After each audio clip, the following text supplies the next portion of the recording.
Being a comp guard was never easy, but today it will be.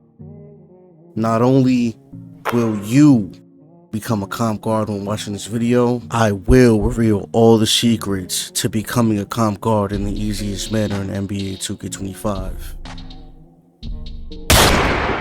So when it comes to NBA 2K25 and becoming a comp guard, there's a couple variables to it. Now, you could do anything that you want to do in this lifetime. That's what you're here for. You feel what I'm trying to say? Even when it comes to being a comp guard in 2K, you can do it, but it comes with specific things that you must need. Now, if you like me and you don't like passion and you have all the passion in the world and you do not like to load up any game, whether it's Fortnite, Call of Duty, or 2K, and you like to hand out BTA, aka belt to ass, hey, this is the video for you. If you don't really care about that, then maybe this video isn't for you, but trust me, one day it will click, and it will.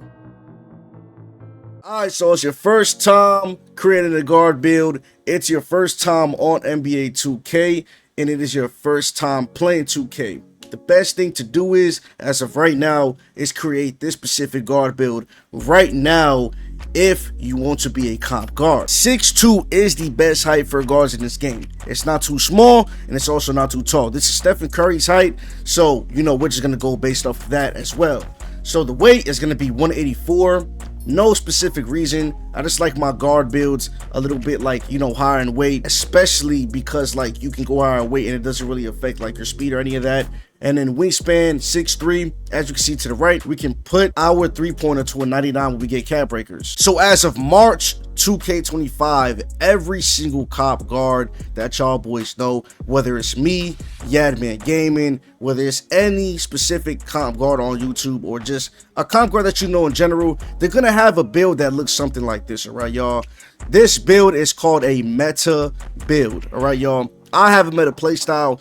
I've been having a meta playstyle since NBA 2K15, since the stage or the high rollers was a thing, since you can play for VC, since you can actually win VC on the court. You know what I'm trying to say? There's always been a meta. It's kind of like Call of Duty, all right, y'all? People was going to use a specific gun in Call of Duty because it's stronger than the others and the time to kill is faster. When you use builds like these, this gives you a complete advantage over the enemy, over the opponent, over your opponent, over your lockdown, whatever the case may be, because this build can literally do everything on the court. It can dunk, it can drive, it can shoot, ball handle 95, check, perimeter defense 85, steal 88, check. Like, you know what I'm trying to say? It can do everything on the court. It checks off all the boxes. So this is exactly how a comp guard build would look, and this is the exact build that you need if you want to become a comp guard in NBA 2K25. Now, if you even want to call yourself a comp guard, if you want to be in that specific type of category, you must be in here, all right, y'all? You must be in here.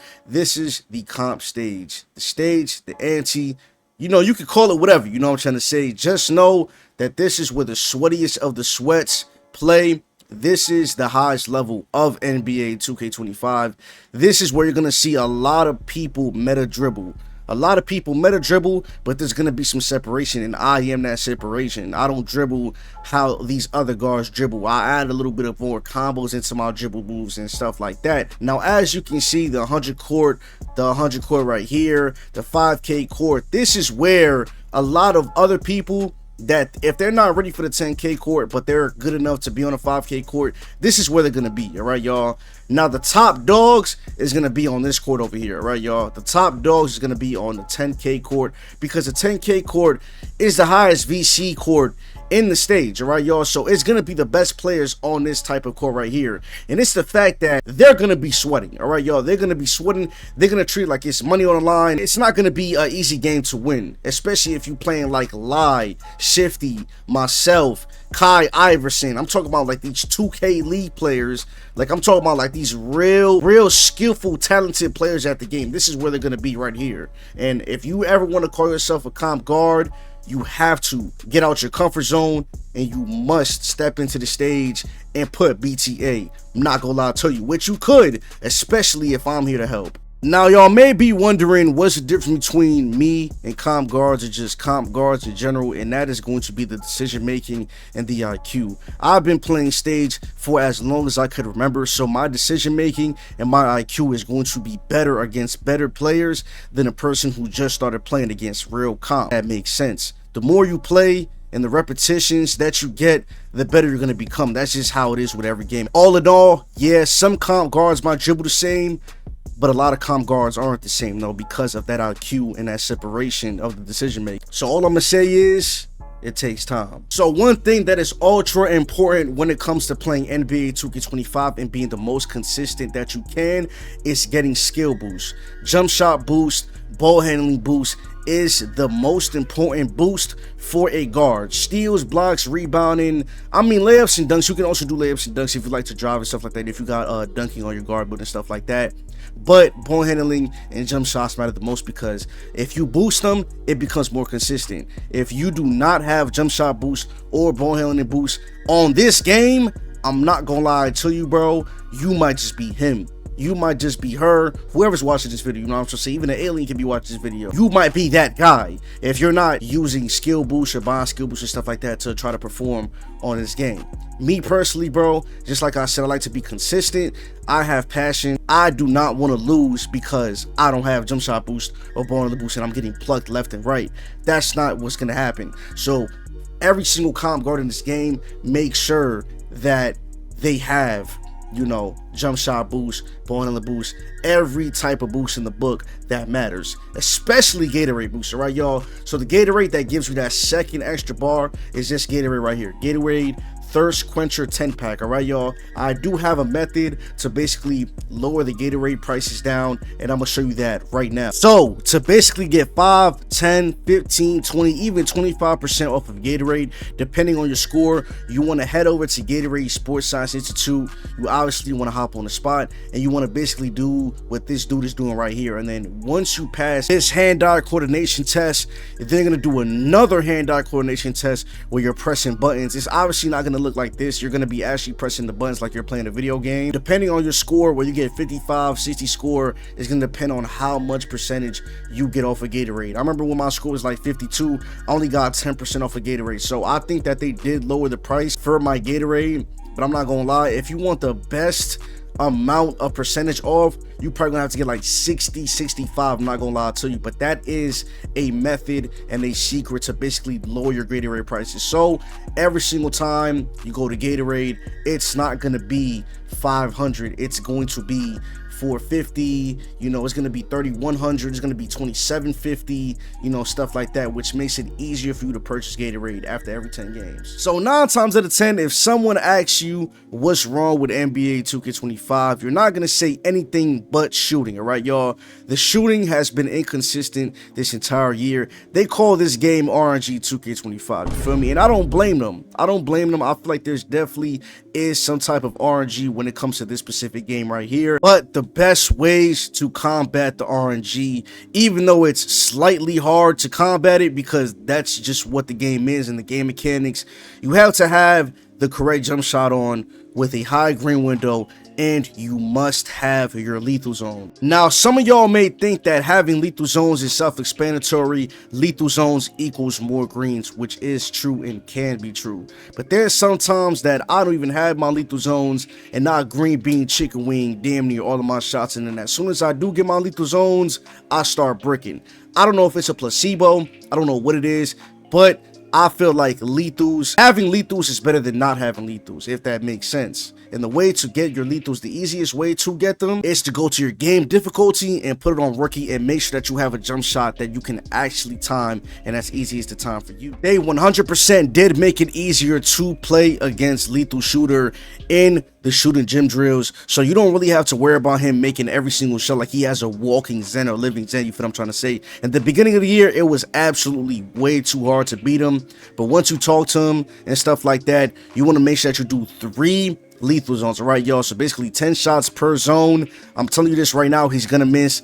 And if you have on this jump shot that I'm about to give y'all right now, y'all are going to get your lethal zones. And literally the snap of fingers is going to be that easy. So the jump shot that I have on right now is going to be Patty Mills base. Obviously, Patty Mills is the greatest base to have ever you know, scraped the face of NBA 2K just because it has been uncontested for like the last 2 years. You cannot contest this jump shot unless you really jump in front of a person's face. If you do not have Petty Mills, you could use Cam Thomas with these specific releases right here. Upper release 1, Oscar Robertson. Upper release 2, Stephen Curry. I like to alternate between Stephen Curry and Darius Garland. I did have Darius Garland on, but I switched to Stephen Curry. And this release right here is green bean chicken wing. Absolutely green bean, make you scream. You feel what I'm trying to say? Blending and release speed is going to be very quick. 81% Oscar Robertson, 19% Stephen Curry. And yeah, I don't think I'm going to change this jump shot anytime soon. And if I do, I'll let y'all boys know. You already know that. There's a plethora and plenty of jump shot bases that you can use. Patty Mills is not the only base. You can use Cam Thomas, Allen Iverson, Kyrie Irving, John Stockton for guards. You know, there's a plethora of them. But I'll say hit that starter forum, make a small guard, and get that Patty Schmills. So we're just gonna go over the drill moves real quick. I'm gonna show y'all every single sig that a comp guard would use, that I use, that I don't change because it is effective, y'all. I don't change my drill moves because it's effective. I want the most effective drill moves in the game, so I'm gonna do what I gotta do and equip and put on and master the most effective moves in the game. So here I go right here. These are my drill moves from the dribble style all the way down to the step back. These drill moves may look familiar because I just gave it to y'all last video. These are my updated drill moves for season 5. I don't think it's gonna change until season 6, probably when Jalen Brunson becomes the face of season 6 and stuff like that, and we get his sigs. But yeah, these are the dribble moves right here that you would want in your repertoire, in your inventory. Even the motion style: Alex Caruso, post hook, Anthony Davis, Kyle Lowry, hop jumper, Allen Iverson, spin jumper, Pro 2 dribble pull up, John Morant go 2 shot. This is everything that you need when it comes to this specific guard build and to be a comp guard in NBA 2K25. So the sweet gameplay. So I gave y'all everything that you need. Basically the comp guard starter pack, just like I did in October. It's been that long though. Now I'm gonna show some gameplay. I'm gonna show that the proof is in the pudding.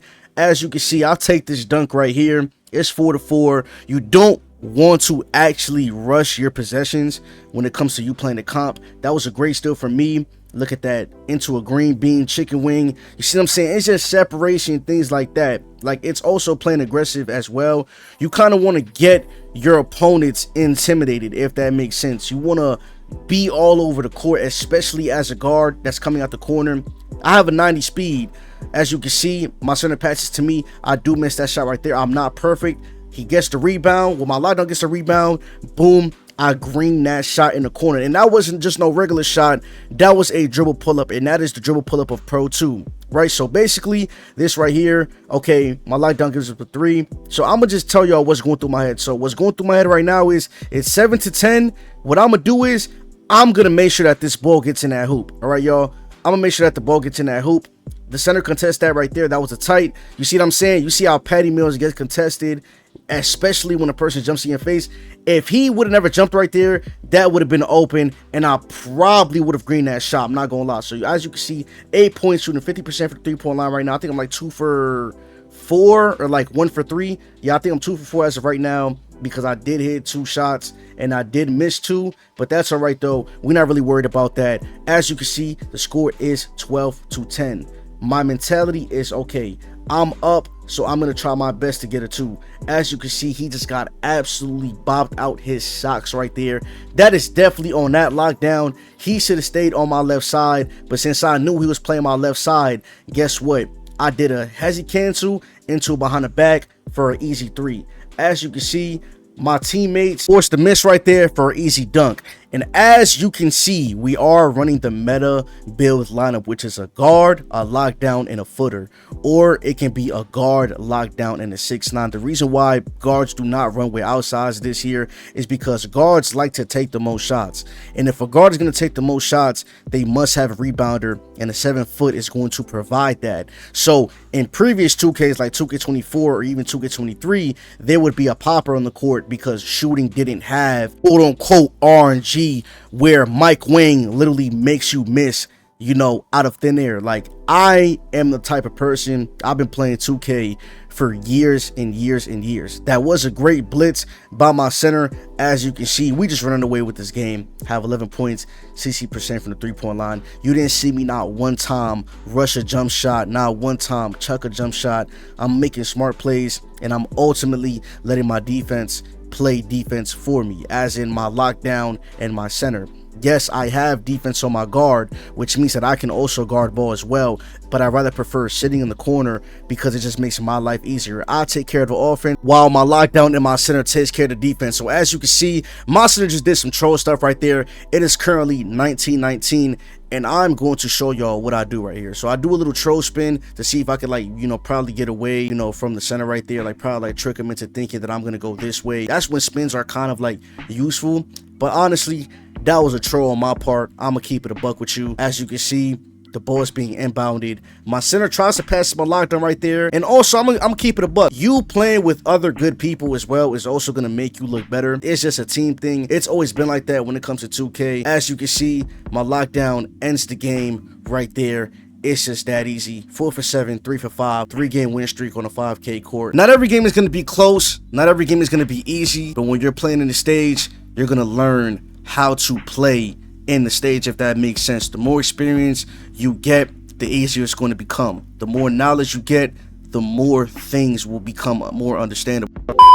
But there go the video right there though, man. If this video helped you out in any type of way, that's what I'm here for. I'm here for this all year long until NBA 2K26. The content that I provide will be variety content. It's not only going to be this. So I want y'all boys to also support my variety content whenever I post a video that has nothing to do with this as well. I love y'all boys so much. Make sure that you hit the subscribe button, hit that like button, and more importantly, turn on all post notifications so you're not missing another banger from your boy. I'll see you in the next one.